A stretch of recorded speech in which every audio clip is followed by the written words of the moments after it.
Well, it happened again. A British man has undergone numerous plastic surgeries costing in excess of $150,000 and spent time learning the Korean language so that he can become Korean. 안녕하세요. 저는 지민입니다. Hey guys, I'm finally Korean. I've transitioned. I'm so happy I've completed my look. I'm finally Korean, guys. I have the eyes. Just had a brow lift as well. So I'm so happy. Finally, I've been trapped in the wrong body for 8 years. And that's the worst feeling in the world, when you're trapped and you don't feel like you can be yourself. But finally, I'm Korean. I can be myself.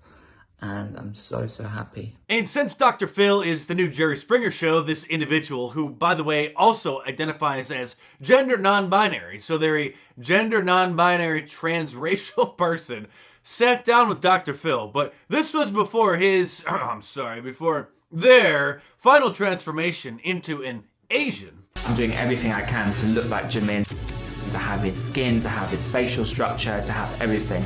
My ultimate goal is to look like Jimin, my idol from BTS. I've spent about $150,000 to perfect my image. By the way, this is not the first trans-Korean person on planet Earth. Years ago, this guy, who was from Brazil, was studying abroad in South Korea, fell in love with the country and the culture, and then he decided to become Korean through plastic surgery. Of course, the most famous transracial person is Rachel Dolezal, and you may be thinking that nobody was crazy enough to actually believe that she's black or to accept that she's a black woman, but you don't watch CNN like I do. Let me share with the audience some of what I learned about you from the book. I learned that as a child at age 4, and put this up on the screen, when you were asked to sketch yourself, you sketched yourself as a black child. You fantasized that you were from Africa. When Aunt Becky wanted to get you a Raggedy Ann or Andy doll, you finished the story. What kind of doll did Aunt Becky get you? Well, she actually made me a black Raggedy Ann and Andy doll. How come? Well, because she kind of recognized and seemed to understand my affinity for black as beautiful and black as inspirational. You went to Howard University for your master's. You were raised with 4 adopted black siblings. You braided their hair. You married a black guy. I was thinking Caitlyn Jenner as I was reading the book. Is there an analogous situation here?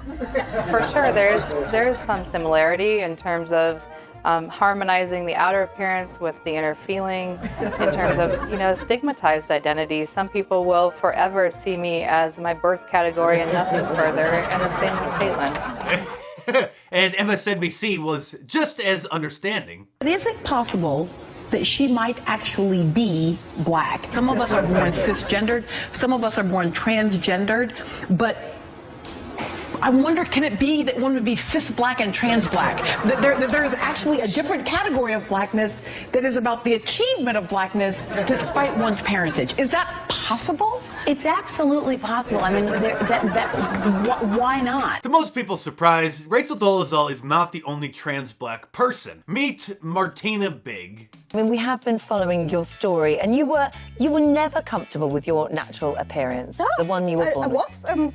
I like my natural blonde beauty, but also it's like tuning. If boys get a new car, they start tuning, and then they say, "Oh, it's a nicer result. Let's find a matching piece," and then it's going to be more and more. And if you see the car they got and they have now, so it's a work in progress. Yeah. She claims that's not makeup, but that she received melanin injections and medically turned her skin black. I don't know if that's true. I don't know if that would work. That's what she says. She also says that she was baptized by a Kenyan pastor and that she really is now African. The crazy goes both ways, because this girl, who is, well, obviously not white, identifies as white. The place I'm in, it just takes my breath away. We haven't seen literally any African Americans here, which is such a positive good thing. My ideal place to live actually would be right here. All the people here are Caucasian, so that's probably the reason why I most likely would fit in here the most, because I also am a Caucasian person. It turns out that her mom lied to her and claimed that her father was white, and so she grew up believing that she was half white and identifies as white. My favorite transracial person, however, is Jadu, the white guy who identifies as a Filipino woman after falling in love with the Filipino culture from watching the History Channel.